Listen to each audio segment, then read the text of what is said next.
प्रकाशपुर नामक गांव में विराज नाम का एक गरीब आंवला वाला रहता था। वो आंवले बेचकर अपने परिवार का पालन पोषण करता था। गरीबी के कारण उसे अपने जीवन में बहुत सारी कठिनाइयों का सामना करना पड़ता था। आंवला ले लो, ताजे ताजे और रसीले आंवले। अरे भाई, ये आंवला कितने रुपए किलो है? आंवला 60 रुपए किलो है। अरे बाप रे, इतने महंगे आंवले! तुम्हारे आंवले में कोई कीमती हीरे जड़े हुए हैं क्या, जो तुम इतने महंगे बेच रहे हो? भाई अभी अभी बाग से तोड़ कर आए हैं, बिल्कुल ताजा है। और वैसे भी अब तो आंवले के दाम भी बढ़ गए हैं। नहीं, अगर 25 रुपए किलो देना है तो दो, वरना मैं कहीं और से ले लूंगा। 25 रुपए? ये तो बहुत ही कम है भाई, इतने में नहीं हो पाएगा। ठीक है, तो तुम अपने आंवले अपने पास रखो, मैं तो चला। ऐसा कहकर वो आदमी वहां से चला जाता है। आज मेरा एक भी आंवला नहीं बिका। पूरा दिन बीतने के बाद एक ग्राहक आया और वो भी चला गया। अब मैं क्या करूं? अरे विराज, क्या सोच रहे हो? नमस्ते मुखिया जी। हाँ हाँ, नमस्ते। क्या हुआ? तुम किस सोच में डूबे हुए थे? मुखिया के पूछने पर विराज उन्हें सब कुछ बता देता है। इसके आंवले तो वाकई बहुत ही अच्छे हैं और ताजा हैं। वो आदमी बेवकूफ था। ऐसा करता हूँ, कम पैसों में मैं ही इसके आंवले खरीद लेता हूँ। ये सब सोचकर मुखिया जी बोलते हैं, ऐसा करो विराज, तुम मुझे ये आंवले 33 रुपए किलो के हिसाब से 8 किलो दे दो। ठीक है मुखिया जी, मैं अभी दे देता हूँ। ऐसा कहकर विराज मन में सोचता है, चलो, कम से कम मुखिया जी ने मुझसे बहुत ज्यादा तो पैसे कम नहीं करवाए। अब जो भी पैसे मिलेंगे, मैं उन पैसों से घर की जरूरत का सामान ले लूंगा, क्योंकि खाली हाथ भी तो मैं घर नहीं जा सकता। बेवकूफ आदमी, इन लोगों से प्यार के 2 मीठे बोल क्या बोल दो, ये लोग अपना सब कुछ न्यौछावर कर देते हैं। फिर मुखिया जी आंवले लेकर वहां से चले जाते हैं और विराज भी अपना सामान समेटकर अपने घर की ओर निकल जाता है। अजी सुनते हो? तुम इतनी अच्छा परेशान किया क्यों जो हो आप रही हो? जल्दी आ गए। माँ की तबीयत बहुत खराब हो गई है, उन्हें बहुत तेज बुखार है। मीरा, तुम ये क्या कह रही हो? रुको, मैं अभी वैद्यराज जी को लेकर आता हूँ। फिर विराज वैद्यराज जी के पास चला जाता है। तभी रास्ते में बहुत तेज बारिश होने लगती है, लेकिन तब भी विराज अपनी माँ को बचाने के लिए जैसे तैसे करके वैद्यराज जी के पास पहुँच जाता है और उन्हें सारी बात बता देता है और वैद्यराज जी को अपने घर ले आता है। विराज, तुम्हारी माँ को बहुत तेज बुखार है। ये सिर्फ एक दवा से ही ठीक हो पाएगी, मगर वो दवा बहुत महंगी है। उसमें जिन जड़ी बूटियों का प्रयोग किया गया है, वो आसानी से नहीं मिलती। वैद्यराज जी, आप पैसों की चिंता मत कीजिए, बस आप मेरी माँ को ठीक कर दीजिए। फिर वैद्यराज जी माँ को दवाई दे देते हैं और अपने घर चले जाते हैं। सुनते हो जी, आपके पास इतने सारे पैसे कहाँ से आए? आज मुखिया जी ने मुझसे काफी ज्यादा आंवले खरीद लिए थे। ये पैसे वहीं से आए थे। इसका मतलब सारे पैसे माँ की दवाइयों पर लग गए। हाँ मीरा, अब मेरे पास कुछ भी नहीं है। फिर ऐसे ही कुछ दिन बीत जाते हैं और विराज की माँ ठीक हो जाती है और उधर विराज के आंवले की बिक्री दिन ब दिन कम होती जा रही थी। वो रोजाना केवल 30 या 40 रुपए ही कमा पाता था। तो फिर एक दिन मीरा बोलती है, अजी सुनते हो, आज तो घर में कुछ भी खाने को नहीं है। तुम चिंता मत करो मीरा, मैं कुछ इंतजाम करता हूँ। बस भगवान आज अपनी कृपा दें और मेरे सारे आंवले बिक जाएं। ठीक है मीरा, मैं आंवले बेचने चलता हूँ। इतना कहकर विराज अपनी आंवले की टोकरी लेकर गांव में चला जाता है। आंवला ले लो, ताजा और रसीला आंवला। इस तरह विराज पूरे गांव में आंवले बेचता है, लेकिन शाम होने तक उसका एक भी आंवला नहीं बिकता। तो वो थक हार कर एक पेड़ के नीचे बैठ जाता है और मन में सोचने लगता है, सुबह से शाम हो गई, लेकिन अभी तक मेरा एक भी आंवला नहीं बिका। अब तो ये आंवले भी सड़ने लगे हैं। अब मैं क्या करूं? हे ईश्वर, मेरे जीवन की कठिनाइयां कब खत्म होंगी? विराज ये सोच ही रहा था कि तभी वहां से एक साधु महाराज गुजरते हैं। भिक्षाम देही, तुम 1 दोगे, ईश्वर तुम्हें 100 देंगे। प्रणाम साधु महाराज। साधु महाराज, क्या आपको कुछ चाहिए?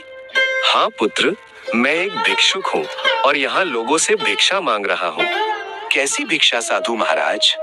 पुत्र, मैं अपने शिष्यों के लिए भोजन इकट्ठा कर रहा हूँ, इसीलिए गांव-गांव लोगों से भिक्षा मांग रहा हूँ।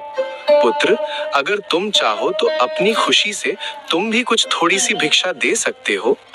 क्षमा चाहता हूँ साधु महाराज, अभी मेरे पास आपको देने के लिए 1 रुपया भी नहीं है और ना ही मेरे घर में आटा या कोई अनाज है जो मैं आपको दे सकूं, और ना ही मैंने आज सुबह से कुछ कमाया है। मेरे पास आपको देने के लिए कुछ भी नहीं है। पुत्र, क्या तुम मुझे ये आंवले दे सकते हो? बाबा की ये बात सुनकर विराज अपने मन में सोचने लगा। ये आंवले तो मैं साधु महाराज को दे ही सकता हूँ। वैसे भी शाम हो गई है और इनके बिकने की उम्मीद भी नहीं है। वैसे भी ये खराब हो जाएंगे, इससे अच्छा है कि किसी के पेट में चले जाएं तो ज्यादा अच्छा होगा। जी साधु महाराज, आप ये आंवले ले जाइए। विराज की बात मानकर साधु महाराज टोकरी से थोड़े से आंवले उठा लेते हैं। ये क्या साधु महाराज, आप इतने कम आंवले क्यों लेकर जा रहे हैं? आप सारे आंवले ले जाइए। पुत्र, अगर मैंने तुम्हारे सारे आंवले ले लिए तो तुम क्या बेचोगे? कोई बात नहीं साधु महाराज, मैं कल दोबारा आंवले तोड़कर बेच दूंगा। आप इन्हें ले जाइए। पुत्र, मैं इतनी बड़ी टोकरी कैसे लेकर जाऊंगा? साधु महाराज, आप मुझे बताइए आपको कहाँ जाना है, मैं इन्हें वहीं पहुंचा देता हूँ। ठीक है पुत्र, चलो तुम मेरे साथ। इतना कहकर साधु महाराज विराज को लेकर जंगल की ओर चले जाते हैं। कुछ देर चलने के बाद वो उनकी कुटिया में पहुंच जाते हैं। धन्यवाद पुत्र। अरे साधु महाराज, धन्यवाद की कोई बात नहीं है, ये तो मेरा फर्ज था। मेरा आशीर्वाद तुम्हारे साथ है, तुम सदैव खुश रहो। अगर आप बुरा ना माने तो मैं आपसे एक बात पूछ सकता हूँ? पूछो पुत्र, क्या पूछना है तुम्हें? साधु महाराज, आपने आंवले तो ले लिए, लेकिन क्या आप लोगों को केवल खाने में आंवले ही खिलाएंगे? नहीं पुत्र, दरअसल मैंने सब्जी और अनाज तो पहले से ही जमा किया हुआ था और फिर मैं आंवले की ही तलाश में निकला था। साधु महाराज, ये तो बहुत ही अच्छा हुआ, मेरे आंवले आपके काम आ जाएंगे। ठीक है बाबा, अब मैं चलता हूँ। पुत्र रुको, मैं तुम्हें कुछ देना चाहता हूँ। ये लो, इसका नाम मणि है। आज से ये चिड़िया तुम्हारी हुई। चिड़िया? पर मैं इसे कैसे ले सकता हूँ? ये तो आपकी है। जब तुमने बिना किसी फायदे के मुझे अपनी पूरी आंवले की टोकरी दे दी, तो मैं क्या तुम्हें एक चिड़िया भी नहीं दे सकता? पर साधु महाराज, मैं इस चिड़िया का क्या करूँगा? ये कोई आम चिड़िया नहीं है पुत्र, ये एक विशेष चिड़िया है। ये तुम्हारे भाग्य की सूचक है। जब तक ये तुम्हारे साथ रहेगी, तब तक तुम्हारा भाग्य चमकता रहेगा। लेकिन ध्यान रहे, इसकी सच्चाई किसी को पता नहीं चलनी चाहिए। फिर विराज मणि चिड़िया को लेकर अपने घर की तरफ निकल पड़ता है। तो रास्ते में मणि चिड़िया बोलती है, विराज, साधु महाराज ने जो कहा उसका ध्यान रखना। ये बात किसी को पता मत लगने देना कि मैं एक विशेष चिड़िया हूँ। ठीक है दोस्त, मैं वादा करता हूँ, मैं ये सच कभी किसी को नहीं बताऊंगा। इतना कहकर विराज मणि चिड़िया को अपने घर ले जाता है।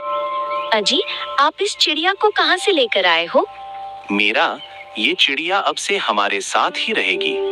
आप इस चिड़िया को घर क्यों लेकर आए हो? पहले ही हमारे खाने के लाले पड़े हुए हैं, एक वक्त की रोटी भी मुश्किल से नसीब हो पाती है, ऊपर से आप इस चिड़िया को ले आए। कैसी बात कर रही हो मीरा? भला ये छोटी सी चिड़िया कितना खा लेगी? और रही बात खाने की, तो जो हम खाएंगे वही इसे भी खिला देंगे। विराज और मीरा बातें कर ही रहे थे कि तभी उन्हें आवाज आती है। अरे हाँ विराज, वो क्या है ना, आज मेरे बेटे का जन्मदिन था, बहुत सारे पकवान बच गए, मैंने सोचा गांव में बांट दूं, इसीलिए मैं तुम्हें भी देने चला आया। ये लो। बहुत बहुत शुक्रिया भाई आपका।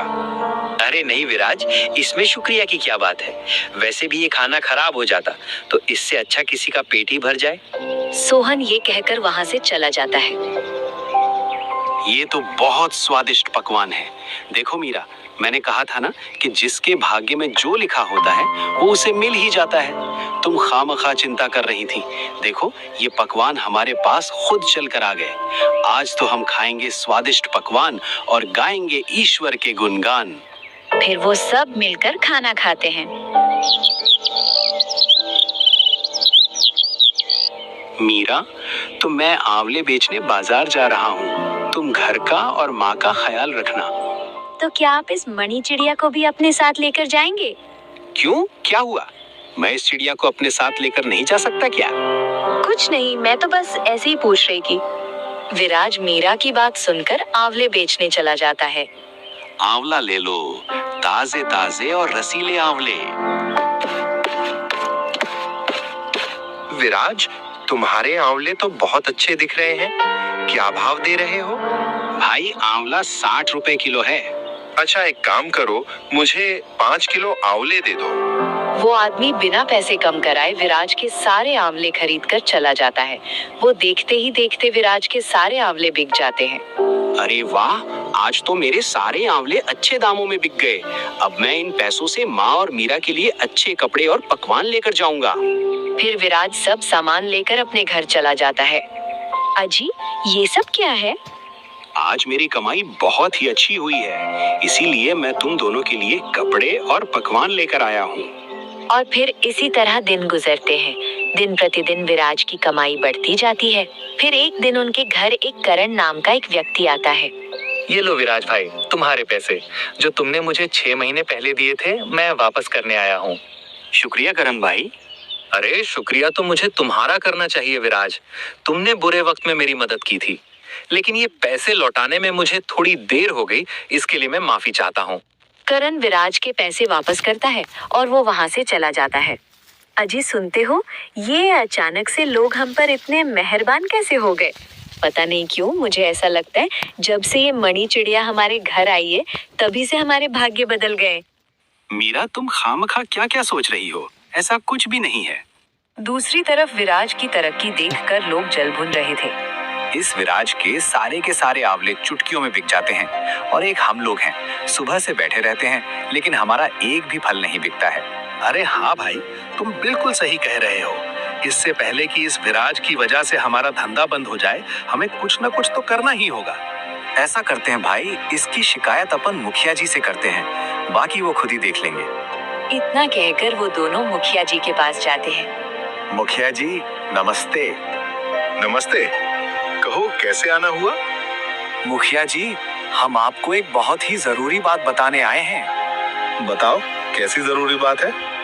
मुखिया जी, हमारे गांव का जो विराज है, वो दूसरों के बागों से आंवले चोरी करके बेच रहा है। ये तुम क्या कह रहे हो? हम सच कह रहे हैं मुखिया जी, हमने उसे अपनी आंखों से खुद देखा है। ठीक है, अगर ऐसी बात है तो मैं विराज को इसकी सजा जरूर दूंगा। वो दोनों आदमी मुखिया जी को विराज के खिलाफ भड़काकर वहाँ से चले जाते हैं। मैंने तो विराज को बहुत ही सीधा समझा था, मगर ये तो मुझसे भी ज्यादा चालाक निकला। मुझे इसके बारे में पता लगाना होगा। आज रात ही मैं विराज के यहाँ जाकर इस बात का पता लगाऊंगा। रात होने पर मुखिया जी चुपचाप विराज के आंगन में आ जाते हैं और उसके घर की खिड़की के पास खड़े हो जाते हैं। सुनो जी, आपको मेरी कसम है, मुझे बताइए, आखिर हमारे भाग्य के बदलने के पीछे क्या बात है? मुझे सच्चाई जाननी है। मीरा के कसम देने पर विराज सारी सच बात बता देता है। अरे वाह, ये तो बहुत ही खुशी की बात है। उन दोनों की ये सारी बातें मुखिया जी सुन लेते हैं। तो इसका मतलब ये है कि इस चिड़िया के हाथ में ही विराज के भाग्य की चाबी है। अगर मैं इस चिड़िया को अपने साथ ले जाऊं तो मेरा भाग्य भी बदल जाएगा। फिर अगले दिन सुबह होने पर मुखिया जी उन आदमियों के साथ विराज के पास पहुंच जाते हैं। विराज, तुम इतने बड़े चोर निकलोगे, मैंने कभी सोचा भी नहीं था। चोरी? कैसी चोरी मुखिया जी? ज्यादा बनने की जरूरत नहीं है, मैं तुम्हारी सारी सच्चाई जान चुका हूँ। कैसी सच्चाई मुखिया जी? तुम दूसरों के बागों से आंवले चोरी करके बेचते हो और पूछते हो कैसे चोरी। तुम्हारी सजा ये है कि अब तुम्हें मुझे 20,000 रुपए का भुगतान करना पड़ेगा। मुखिया जी, मेरे पास इतने पैसे तो नहीं हैं और मैं सच बोल रहा हूँ, मैंने किसी के यहाँ कोई चोरी नहीं की। अगर तुम्हारे पास 20,000 रुपए नहीं है तो मैं ये तुम्हारी चिड़िया अपने साथ ले जाऊंगा। नहीं नहीं, मैं तुम्हारे साथ नहीं जाऊंगी। मुखिया जी, ये मेरी चिड़िया है, आप मेरी चिड़िया को ऐसे लेकर नहीं जा सकते। मारो इसे, ये हमारे बागों में चोरी करता है और हमारी मेहनत के पैसों पर ऐश कर रहा है। हाँ हाँ, मारो इसे, ये चोर है। छोड़ दो मेरे पति को, ये निर्दोष है, इन्होंने कुछ नहीं किया है। मीरा की ऐसी बातें सुनकर मुखिया जी विराज को छोड़ देते हैं और अपने मन में सोचते हैं, बेवकूफ इंसान। अब मैं इसकी चिड़िया से अपने भाग्य को बदलूंगा।